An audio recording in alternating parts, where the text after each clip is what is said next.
welcome back, Forza fans. I'm Leviathan, and it's my absolute privilege to take you through another Forza Monthly. First things first, it's the Series 25 update, and I'll be joined here by Mike Brown, the creative director at Playground Games. So this kind of started with a lot of requests we were getting for some more Australian cars to be added to the game. This one is the 2011 HSV GTS. This is the the 96 HSV GTSR. Now we are looking at the 1988 Holden Commodore Group A. So this is kind of the first car in the HSV line. But some exciting news was just announced last week during the Xbox Game Showcase. So let's have a little look at what that was. And some of the games you already love and some you have yet to play will also be optimized for Xbox Series X. Games like Forza Horizon 4, you'll get the next-gen upgrades at no additional cost when they launch. We're in this reimagining of Forza Motorsport. We're going back to our roots and have been pairing it with a bunch of new game concepts really built to welcome a new generation of motorsport fans into our existing community. Also, the teaser shows off some of the visuals as well as how the team is thinking about liveries and how you and your team show up on and off track. I mean, honestly, it's just stunning, isn't it? Fantastic racing would see Platinum take P1 overall, followed by PTG teammate Arik, and in third place FTC for GZ. Team Fordzilla's Mellish took the win in GT2 class, followed home by Alfredo's NL and FTC Stallion. So much happening, it's awesome, and I mean, tune in as well. There'll be loads of streams for the 12 hours of Silverstone this weekend, so definitely tune in for that. It'll be a fun one to watch. So we have seen community members show off their livery skills in the past. He's known as Stewie of Stewie Design. Hey, Leah, thanks for having me in the stream. The Carbis from Los Angeles texted me on Instagram and asked me to create a concept livery for their Audi R8 because he has seen my work in Forza. Amir, the owner of the Carbits, is always a very good friend to this Alex Choi, and that's why they discovered me on Instagram and we started to create this. And that's all from me today. Thank you to all of our wonderful guests, as always, and to you for tuning in. It's that time again. It's time for another fantastic episode of Forza Monthly. I'm Leviathan, and I'm here to take you through what's sure to be a fantastic episode. Let's check out the schedule. So first up, we've got Dave Orton from Playground Games joining us as he highlights the Series 26 update and the other recent Forza Horizon tidbits. And then we've got the Esports update with Ali Tak, racecaster extraordinaire, who will cover what's going on in the Forza Community Esports. Next up, we'll be speaking with Mike Brown for his thoughts and insights into providing safe and enjoyable experiences. And finally, our community spotlight gives us a chance to celebrate the awe-inspiring talent that is our Forza community. This week, we'll talk with a custom route creator who regularly shares his work with the Forza community on YouTube. Now, before we get into everything I just mentioned, if you follow the Forza Horizon Twitter channel, you might have noticed some exciting new McLaren content that was promoted last week.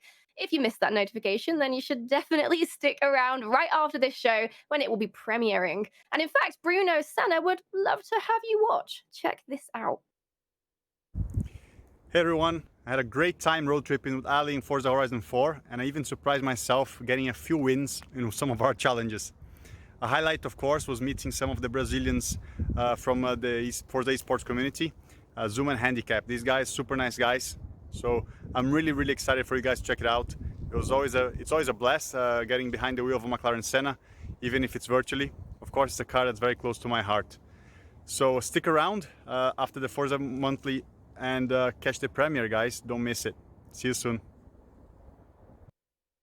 Amazing. But first up, as you know, it's the Series 26 update, and as always, we have someone here to talk us through it. This week, we've got game designer at Playground Games, Dave Orton. Welcome, Dave. Hello.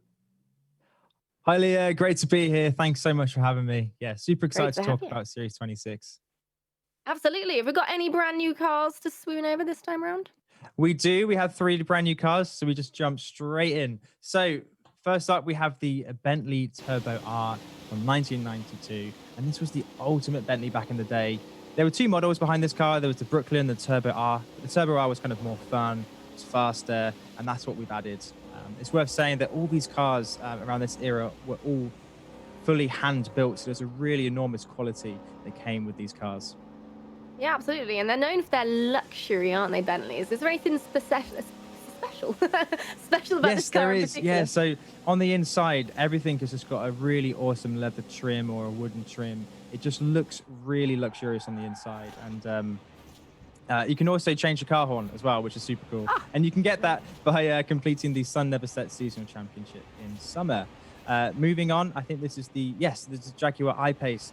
So this is another car we're adding. This is the first all-electric Jag. It's SUV from Jaguar. That's super fun. And you can unlock this by completing 50% season completion in autumn. amazing. Apparently, this car got an upgrade because of the I-Pace trophy. What's that about? It did, yeah. So the I-Pace trophy is the sort of sport track version of this car. And they actually pushed that to its limits with the battery. It's obviously powered by the lithium battery.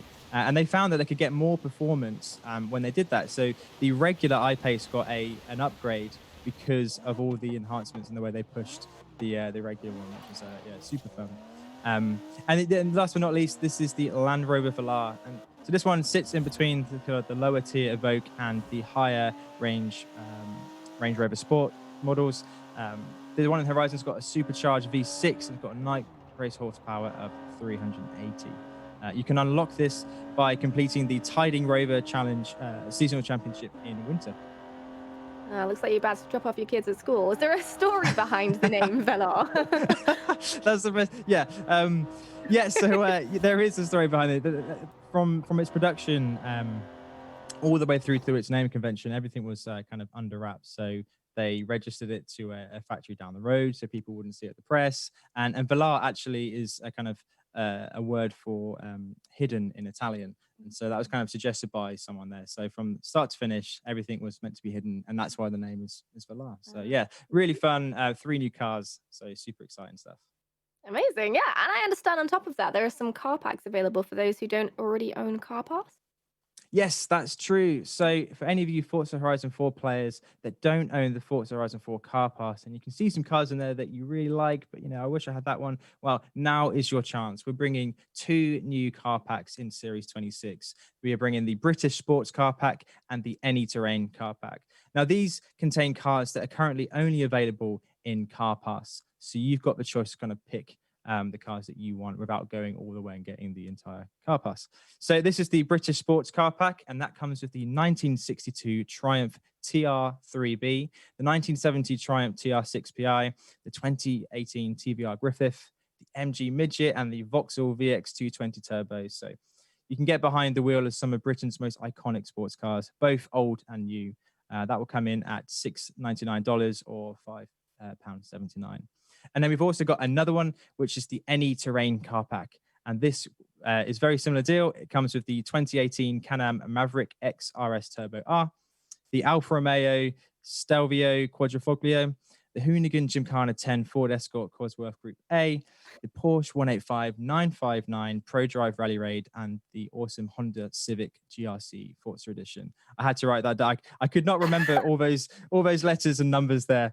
But yeah, you can become one with the muds. Get behind some cars that are like purpose built for taking off road. We've got loads of that in Britain here at Forza Horizon. So yeah, super exciting. That comes through at $999 or £8.39. Amazing. And is there any other cool updates coming in Series 26? Yes, there is. We're finally increasing the garage limit size. So you can now have 1,000 cars in your garage, which is a huge increase from the 750. We love adding new cars. We love adding new ways to unlock new cars. So it only feels right for us to increase the garage size as well. We've also done a few tweaks to the way your car will reset in games like Eliminator, and we've done a few things behind the scenes to make online adventure quicker and snappier too. So yeah, have a lot of fun with that one. Amazing. Well, thank you so much for joining us, Dave, and let us know about the Series 26 update. Thank you so much. Thank you. That content update will be available from tomorrow. You should know the drill by now, so make sure you've cleared your calendars and you get ready to download it. And as a heads up, Forza Horizon 3 will reach end of life status on September the 27th, which means that the game and its associated DLC will no longer be available for purchase. But players who already do own the game will still be able to play it, so don't worry about that. So if you don't have it yet, there are some fantastic discounts going on right now of the game itself and the expansion pass. So if you want to pick that up before it reaches its end of life status, now would be the time. And one of the reasons for excitement around each new car that's released in Forza Horizon 4 is the opportunity to frame those lovely shiny cars on the camera. Let's see what rose to the top this month in the Forza photography posts.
Always just showing you don't need to be out and about to be using your photography skills to their utmost. Next up, we've got the esports update. So I'm going to be welcoming in our esports extraordinaire. He's the man, the myth, the legend. It's Ali Tak, who's going to tell us everything that went on this month in the community esports scene. Welcome, Ali. Hello. Hey Leah, hey, how's it going? I gotta tell you guys, if you're regulars on my stream, you'll know all about my cute puppy Maggie. She's having a bit of a moment tonight, so if you guys hear it in the background, she's looked after. There's a human there as well looking after her, but she's practicing her singing downstairs. Oh, bless her. Take their moments, don't they? That's right. They do. So, what goes on? What has been going on this month in community esports? Well, loads and loads has been going on, and we've got loads to cover today. I think first of all, though, I mean, just yesterday and the day before, Leah, I was tuned in, encapsulated. I was watching with great interest. It was awesome to see all the racing from the Fordzilla Championship, and you were a massive part of that. Yeah, I was co-commentating, which in my world just means me going, ooh, very excited. Co-commentating the Fordzilla Cup over the weekend. So Fordzilla have put on their own cup in Forza Motorsport 7 to try and find essentially a new member of the team. So whoever wins it could potentially get a contract to be signed with the team, which is amazing. So this was their first heats this weekend. Everybody who entered, we took the top 40 fastest entries and then put them into the heats. And then the top 5 from each heat is going forward to next week's semi-finals and the final on Sunday. So really exciting. There was some really good racing there from names that I'm sure some people who are watching now will definitely recognize. Yeah, well, right. I mean, I was sitting there loving it. I thought you brought a great flavor to it, and it was really fun to watch. The names that jumped out though, there are a few that popped out. It seemed to, but who have you got your eye on? Who are you kind of secretly hoping to win so you can have them in the team? So there's quite a lot of names, so I might have got some of these wrong, so I do apologize. But there was one, Jim Supra, who was particularly, very impressive. That guy. Yeah, we'll talk more about him in a second. I mean, that guy's crazy. Yeah, it was. Yeah, it was Williams 7 as well. He was just absolutely leading the pack. Yeah, it was fantastic. You could really see the difference between the people who've been competing a lot and the people who haven't so much. But it's still the people who obviously newer to the competition, was still holding their Right. own. And I was really impressed by it because these people were all coming in, hobbyists, and did a fantastic job. So. And at the end of the day, yeah, it all comes down to that, that joy of racing, the fun of getting out there and getting your elbows out and leaning your car into each other. And it was, I was loving watching it too. Great. Lots of stuff happening in the community though this month as well. And so some cool things to check out. Yeah, I think we've got a video right now to check out at least one of those things. So let's cue that. We're just getting ready for what will be rounds 10 to 12 of the Erme Touring Car Championship here from Suzuka. First things first, big news is that championship leader Luca Townsend will not be racing. And we're underway. What a start for Brandon Roos, waiting for the grip on that rear-wheel drive BMW to kick in. Still side by side going through there. Going to stay side by side through the beginning of BS's through turns 3 and 4.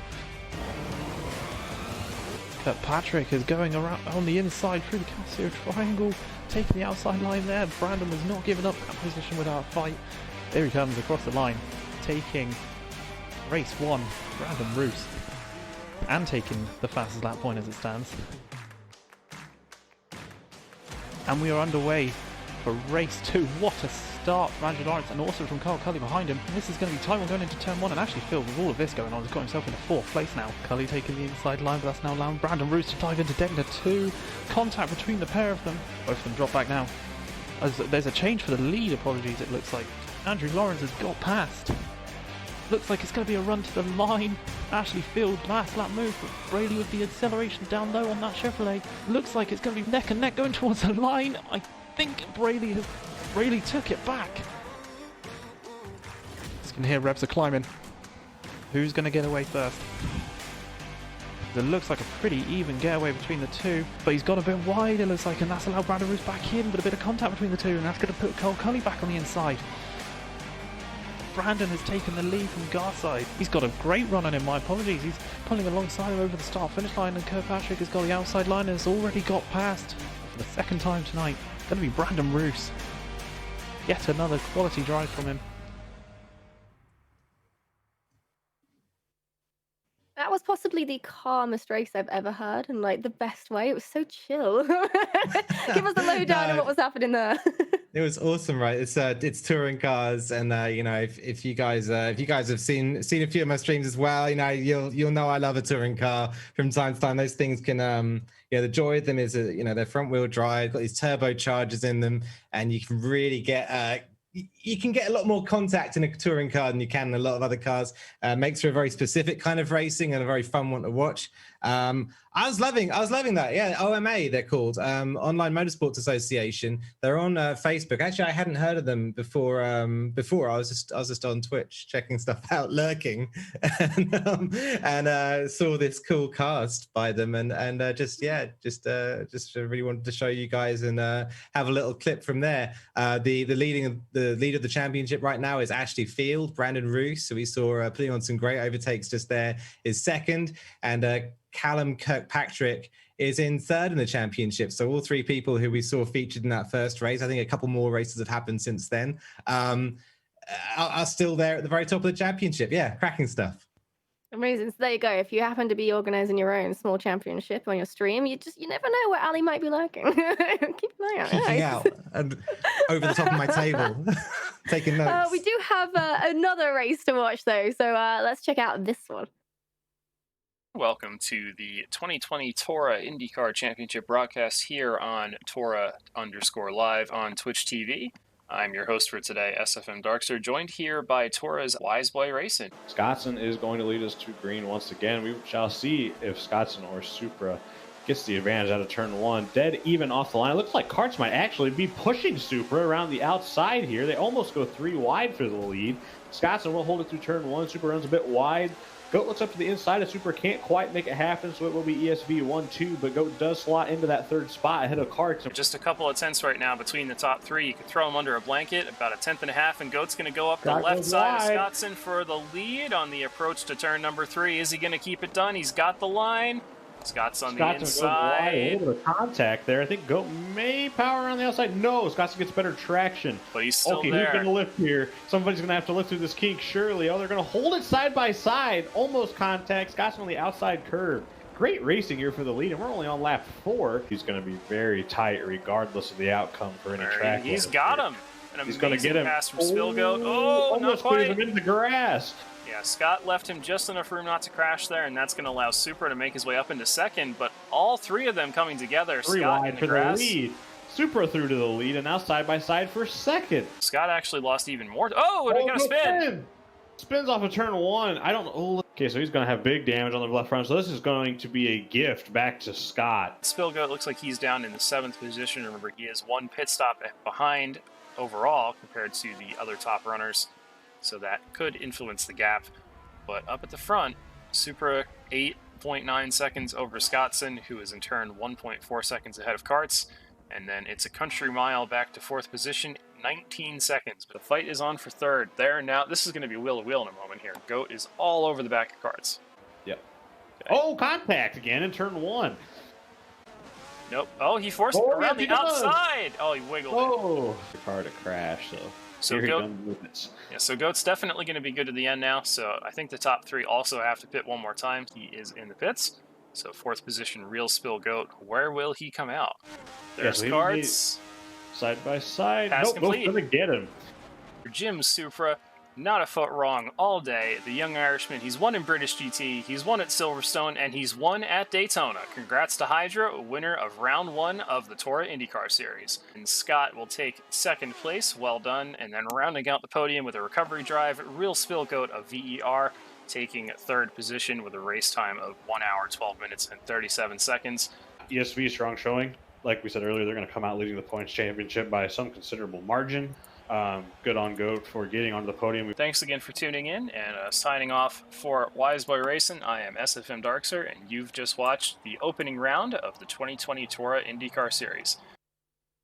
That's a real spicy race at Daytona there. That's Supra or Hydra, the man of many names. Definitely one to watch there.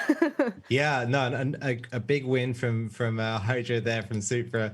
Like you say, he goes under 2 tags at the moment. I just love that clip as well because it's got some great storytelling. You know, I think from a casting perspective, big ups to the guys from Torah right there. You know, it's this kind of plucky underdog Spillgoat in the blue IndyCar up against three drivers from the same team in the white and red, and doing his best, managed to get 3rd in the end. And that's one of the things I like about Torah as well, is that you can have a driver like Spillgoat, who honestly I hadn't heard of previously, absolutely smash it. Just like he went out there and put up a challenge against the light. I mean, you're super aware of Hydra Supra, but Scottson, you know, has number 1s across the whole of P class. So that guy is nuts in that car. And then also Karts as well. Every time I put a time on the leaderboard, Karts seems to come and poach it and beat it. So he must be pretty fast. He's at least faster than me. No, he's definitely a fast driver. So all of those guys really, really quick. And just to see someone like Spillgoat come along and mix up that order, yeah, awesome to watch. Oh, you'll have to see it. Something really out of left field. So anything else has happened? Can there be anything else? How could there be more? So this month kicked off with a massive event, which was the Silverstone 12 Hours, again from the Online Racing Association. That's Torah, the same organizer who brought us the IndyCar right there. I think we said last month, big month for Torah coming up, and there was a whole lot of racing. But yeah, the jewel in the crown, if you like, of last month was the Silverstone 12. So a big congratulations to, guess who? Jim Hydra Supra for taking the win in GT division, joined by his 2 teammates from the ESV team. That's Breeze and Mute as well. Breeze, no slouch in a GT car, I think, as many people know in Forza. They were chased home by the SVR team of Barcode, Solar, Spectre and Bullet, and GTR just behind them. Nice to see GTR still out there putting in results in big events. TCC, the second class out there with the Silverstone 12, was won by Mitch, another driver who did really well in the Fordzilla Championship. And then Type R and Bokit as well. All 3 of those guys, sort of the usual suspects in a touring car. And this was no different. So yeah, going out there and smashing it, winning it in the second class. Amazing. And like a 12-hour race as well. That's a big undertaking to organize that many people for that long. It was, yeah, it's a massive one. And, you know, these organizations, they're all run by volunteers. We mentioned, you know, the website is racetorah.com. those guys all just go out there and organize this stuff. You can imagine just running a 12-hour race for a few of your friends might be difficult, but this is running one for over 90 teams. They're scheduling them into the fastest lobbies and breaking that down into slower lobbies, and then having mods who can look after each one over the 12-hour process. And that's just on the organization side. On the tournament organizer side, on the teams side, you've got the teams looking after themselves and scheduling their drivers, putting them in where strategically it seems best, practicing, tuning, painting the cars, the whole thing. It's this huge amount of work and this huge kind of festival of people who just enjoy playing Forza, enjoy what they're doing, and go out there and race for the love of it. And so yeah, I love those events. It's cool to see them still going strong. And yeah, again, big ups to Tora for putting them on. It's amazing to see. Thank you for them for giving up their time. Really, it's what it is. It takes a lot of volunteer hours to make that happen. Right. Well, next up, we want to look into the crystal ball of the future. And Ali, what's going to happen next month? What's going to happen? All right. Well, get your pen and paper out for the lottery numbers for the coming month. These are some of the highlights from it. Of course, we've got the Team Forza finals coming up. We mentioned that already. That's going to be a massive one next weekend.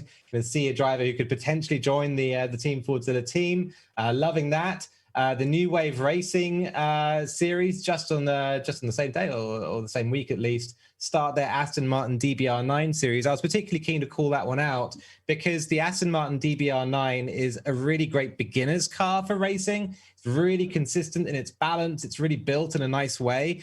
So if you're out there, going like, I want to get involved with community racing, I don't really know where to dip the toe. New Wave Racing is a really good place to do that, especially with the DBR9 series. You can go out and race and tune a car, which is really intuitive and really works how you might hope it's going to work. The IndyCar series we just looked at continues on the following week. And then after that, we've got a big one, which is a whole new competition from Porsche Great Britain. We're going to see a qualifier out on Rivals. There we're going to have a bounty hunter event, and you guys can get out there in an in-game Rivals event and try and chase down the time of a Porsche professional driver. And the fastest drivers from that qualifying event will move forward to the final, where they'll be racing for a massive Porsche experience. So this thing looks amazing. I'm super, super hyped to be able to be talking about it today, and I can't wait to see how it works out. So that's all coming in the next month on Forza. Yeah, a massive variety of things there. Jeez, Great. You've got loads. No excuse not to do anything. No excuses this month, people. No That's right. Well, that's your esports roundup for August. Thank you so much, Ali, for joining us. Cheers, Leah. Next up, I'm going to be joined by Playground Games creative director Mike Brown for a conversation around community enforcement. Welcome, Mike. Hello. Hey, Leah. How's it going? Not too bad. Hello. I understand you're here to talk about some hot topics in the community, but first, how are you doing? Are you well? I'm doing just fine. Thank you very much for asking. Good to hear. I mean, as some of the most passionate members of the community are aware, there has been some discussion around Forza's enforcement policies and bans in particular. And while a message addressing this was shared on forzamotorsport.net, you particularly were eager to continue the conversation today. Yeah, that's exactly right. And I want to make sure that everyone knows that we don't see this, we do see this as an open and ongoing conversation. Right after I tweeted out that blog post on Tuesday, I was on the Forza Discord and our Twitter, and I was chatting with our fans. And it was really clear in those discussions that there was quite a lot of confusion around some of our enforcement policies. And I think we have to take quite a bit of responsibility for that. If we're not giving you enough information to know what is and isn't within the rules, then it's not really fair on us to then be particularly strict on how we enforce those rules. And what were people looking for clarification on particularly? Yeah, so one particular example that kept coming up was Rising Sun, which we have listed under notorious iconography, and therefore it's a bannable offense if you were to use that in a livery. And I can totally empathize with this confusion because it doesn't really explain what it is. You see the words Rising Sun on that list, but it's not necessarily clear in which cases it's considered offensive, in which cases it isn't. But that flag is considered offensive throughout East Asia, and when it appears in the specific context of the flag of the Japanese Imperial Army. And that means in order to get banned, it needs to be an accurate representation or recreation of that specific flag. So the same colors, the same aspect ratio, same number of lines coming off of the sun. Any other artistic interpretation will not get you banned. And I think this graphic here hopefully helps to clear that up for people. Like I say, the guidance here really wasn't very clear, so I'm not surprised that people were confused. But I do have one last point on, well, I bet I have a few more points on the Horizon Sun before I finished. But one other point that I wanted to make is that it's actually been on the banned list since 2016. But the wider community didn't really seem to notice until a couple of months ago when we drew attention to that list by adding the Confederate flag. And I think the fact that it had been there for 4 years without anybody really mentioning it shows how few people have actually received bans for using it. Right. So, like, how does the system know when a player is trying to make an offensive livery or just a coincidence? Well, yeah, Leah, that's a great question, and it's also the great thing about the system is that it's not a system at all. It's people. It's people on our team. So, people on our team, or our mods, or just regular players, all have the ability in game to click on a piece of content and report it. So whenever they see something that they think is offensive, they can report it. And once that report has been submitted, someone on our enforcement team will go in and have a look. And the majority of things that get reported are totally harmless and will just get skipped over by the team. In the case of the Rising Sun, they're looking to see if the creator was actually trying to create something offensive. If you're just making a cool Godzilla paint job or something inspired by Liberty Walk, they're not going to ban you. And for absolute clarity, I wanted to share this graphic, which no doubt people have already screenshotted. This is the exact sheet that our enforcement team have up when they're looking at a livery. If it's like that one on the left, then they may issue a ban. If it's like any of those on the right or anything similar to that, it's absolutely fine. Okay, so what happens when they do ban you? Well, yeah, when you get a ban, it really does depend on what you did.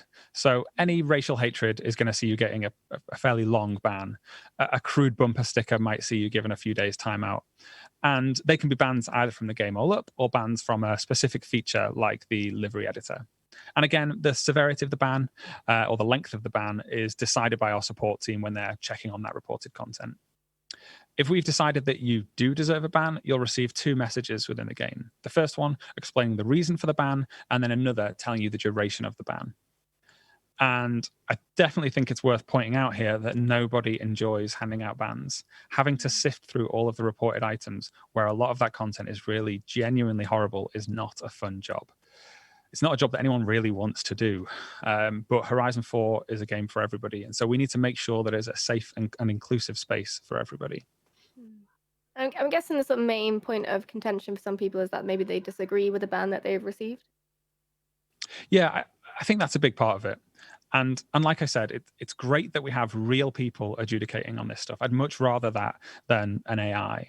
But they are real people. And that means that mistakes will happen when they're dealing with thousands of reported items. And if you think that you've been banned unfairly, you can go to our support site, submit a banned inquiry ticket, and someone will take a look. And they'll either be able to remove the ban if it was in error, or they can provide additional context and information on why that ban is going to stand. And this is probably a good point to mention that our tooling around this stuff is pretty old and creaky, and it certainly isn't the tool set that we would have built if we were designing it from scratch today. And we are making pretty rapid and fast improvements to that. For example, right now, we don't have the ability to issue a warning in game. And like I say, we're working on that and hoping to get some improvements there over the coming months. For sure. I mean, and that's all in game, but what about on the Discord? Yeah, so there was a significant amount of drama on the Discord. But first, I'll just close out that previous point. I'll say that we really don't like people discussing their specific in-game bans on Discord. The reason for that is that our Discord mods aren't able to look into those individual cases, so they can't really provide any additional information. And we don't want to then talk publicly about these cases that can sometimes be quite sensitive. Going in there to talk about ban-related topics is fine, though. I think it's totally healthy to be able to go in there and ask why a certain thing is banned and why another is allowed. Why is Rising Sun allowed and not this other thing that I think is offensive? Fair warning, if you do come and tell us you think things are offensive, they might also get banned. Yeah, so anyway, on Discord, yes. So when you enter Discord the first time, it'll show you the rules and regulations. I think they're all pretty straightforward and sensible. There's also info in there about how the bots work. And they'll tell you the sort of things the bots are looking for and the sort of things they will do in those circumstances where you might trigger a bot. We had a bit of an issue last week following AR12's video on banning. And first of all, I want to say that like he's totally within his rights to make that video, and it included some really fair points that I think we've been addressing this week and indeed right now. So no criticism whatsoever on AR12 for making that video. However, immediately after that video went out, we had a lot of brigade spamming in the Discord. A lot of people dropped in, were really just spamming the chat. And to try and stem the tide of that, our mod team added the words ban and banned to the filter. Now, that doesn't mean anyone was auto-banned. That's not what that system does. But instead, it filters those words out and allows the mods to more easily find the people who were spamming. And quite a few people, including Nick from AR12, were issued 7-day Discord bans for spamming. Those words were then removed from the filter the next morning. That's basically the story of what happened on Discord. Hopefully that clears it up for people, a bit more clarity on the situation. From what I've heard, it was quite upsetting for some people as well. Yeah, and you know what? When you get a little rap on the knuckles like that, I think it's totally understandable to be upset. No one likes to feel like they've been told off. Something that I emphasize to my team a lot is just how important games are, how much they have the power to impact on people's lives. And for a lot of people, and no doubt a lot of people watching this right now, games are a part of who they are. You might describe yourself like, I work in finance, I play golf at the weekends, and I love to relax and play Xbox. That sentence doesn't sound weird. Games are on a level where people use it to describe who they are. I totally get how much people care about games. But over the last week, we have seen that passion escalate into like real hatred. And the abuse that some of our team have received has been totally out of order. Honestly, it's been genuinely upsetting. Every one of us who works on the Forza games cares deeply about the games that we make and our community. And everyone is doing everything they can to build outstanding games with friendly, fun, and engaging online spaces. And as important as games are, I really do believe that they are important. These are ultimately just people that are just doing their job. And no one should have to go to their place of work and then suffer abuse, hatred, and bullying. Look, we can all be better, and we will be better. But if you want us to hear your criticism, then you need to deliver in a way that's fair and respectful. We want to hear what you think and feel. But as soon as you become abusive, whatever point you were trying to make is going to get lost. Hopefully that helps people understand the situation a little bit better. I mean, was there anything else ban related that you wanted to talk about? Yeah, there was one other subject that came up when I was chatting with the guys in Discord the other night, and that was I really thought we should cover that off, and that was leaderboards. Like good old-fashioned cheating, then. Yeah, exactly. Just like the none of this like newfangled UGC stuff. Just the good old-fashioned cheating to get the top of a leaderboard. And yeah, it is fair to say that some of our leaderboards have got some pretty goofy scores and times on there. And after that, that's on us. I think we've dropped the ball when it comes to scrubbing out those bad scores, or at least we had done until this last week. We've been doing a pass on as many leaderboards as we can. Not yet all of them, but it will be soon. And I want to call out one community member in particular who's been extremely helpful. He was Uptopia. He has submitted, or I don't know if it is a he actually, they have submitted a crazy number of tickets calling out impossible scores, which we've then been going through and scrubbing off as they've been submitted. We tend not to issue bans for leaderboard manipulation unless like it's really obviously a hack or you're a really prolific cheat. As I said in the blog post on Tuesday, I felt like the ban for scans for using that checkpoint glitch in Rivals was like really harsh, and I don't want to see us issuing bans for things like that in future. We may delete a time from the leaderboard if we don't feel like it's in the spirit of the mode, but that doesn't have to be followed up by that person being banned. Okay, that's fair. I mean, maybe there's some other support ticket stars that we don't know about out there who'll be able to impress with their skills next month. Is there anything else you'd like to mention? Yeah. Be like Uptopia. Yeah, I'd just like to reiterate a few points, really. So firstly, we're not perfect. We've made a bunch of mistakes, and we've owned up to those where we have. And we're always looking to be better. I personally am always looking for ways that we can improve communication and be as open and transparent as possible with you. Secondly, I want everyone to know that we really, really do want to hear what you think of the game. And as nice as it is to be told how brilliant Horizon 4 is, I actually value constructive criticism way more than that. It's my job to make Horizon 4 better, and it's my job to make our future games better. So when there are things that you're not happy with, I want to hear about it. Discord and forums, they are great places to have those conversations. But I do have to make this one final point. If you want us to hear the point that you're trying to make, it has to be shared in a fair and respectful way. Some of the messages I've seen this week do not paint this community in a good light at all. And I know it's a tiny, tiny number of people, but when folks go on Reddit or Twitter and they see those comments, it makes the whole community look bad. And I think it's a responsibility on all of us, on our side as developers, on your side as the community, to like stamp out like that hatred whenever you see it. Fair enough. Well, thank you very much for your willingness to speak openly about these matters, Mike. And thank you for chatting with us all about this today. Yeah, thanks very much. Thanks, everyone. And thanks, Leah. Thank you. And we are on to the final section of the show. It's time to meet another talented member of you guys, the Forza community, in this month's Community Spotlight. And many of you will know him from his YouTube channel, but for those of you who don't, today we're going to be joined by Connor Speed 6. And here's a little video to show you what he's all about.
Welcome to the show, Connor. A pleasure to have you with us. Hello. Hey, thanks so much. Appreciate the opportunity to be here. Absolutely. So you are what we call a route designer. But what was your history with Forza? When did you start playing? Oh gosh, I think the first Forza title that I played was back on Xbox 360, and it was Motorsport 2, I believe. And then it's gone kind of uphill and downhill from there, all the way up to now. Very good. I love that. Would you say that you like rally or do you love rally? I don't think I've ever heard a more loaded question to an individual in my entire life. But yeah, rally racing to me is definitely a love. It's some of the most underappreciated and underloved racing on the planet. The drivers are some of the best drivers in the history of motorsport, and the cars are just amazing. So yeah, you could say that I really, really, really love rally racing. It's in deep. How long ago did you start streaming as Connor Speed 6? I began my YouTube channel back in January of 2018 with my first video uploaded on January 18th of 18, I believe, and it was just a quick one-lap Goliath race in Forza Horizon 3. So yeah, I've been doing it ever since then, and it's been a really, really fun and wild 2.5 years up to this point. It's awesome. Yeah, so, I mean, to get this far in 2 years is very impressive. So you should be very proud, I hope. Thank you. I heard you. Yeah, no problem. I heard you were inspired to make a custom showcase event for Forza Horizon 4 that you posted to your own YouTube channel. Yes, it was incredibly fun to make, and one of my favorite videos to date. Yeah, well, I believe we have a video to show you guys to let you see what that was all about. I've been hearing a lot about you on the streets. People have even been calling you the king of the road or something. Well, I'm here to tell you, the only roads that matter are the ones covered in dirt and mud. So since you think your little GT40 is king, meet me here and I'll show you what a real Ford GT looks like.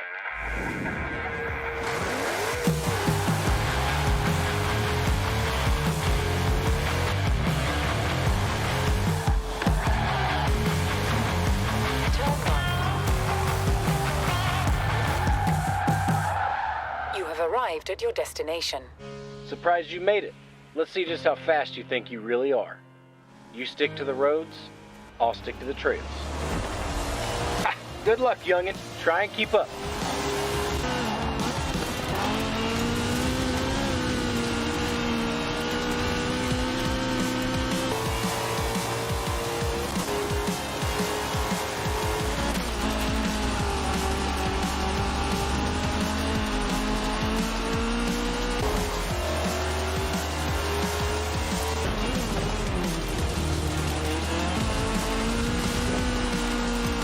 Yeah, you may be ahead now, but don't get too comfortable. Don't mess it up.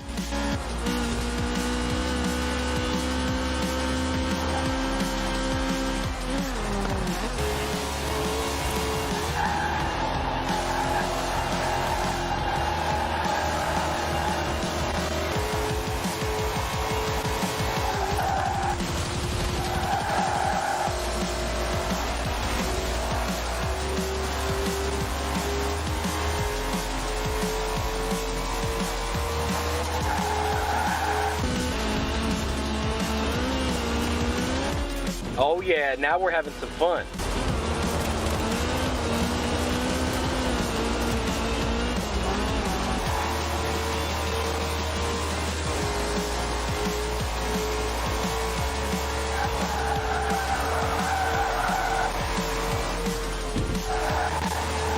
Uh-oh, somebody's losing. Poor kid. Haha.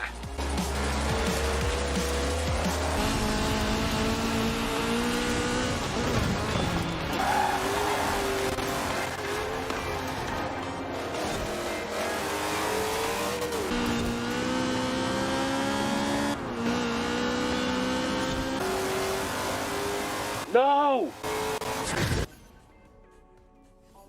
Well, I have to give it to you.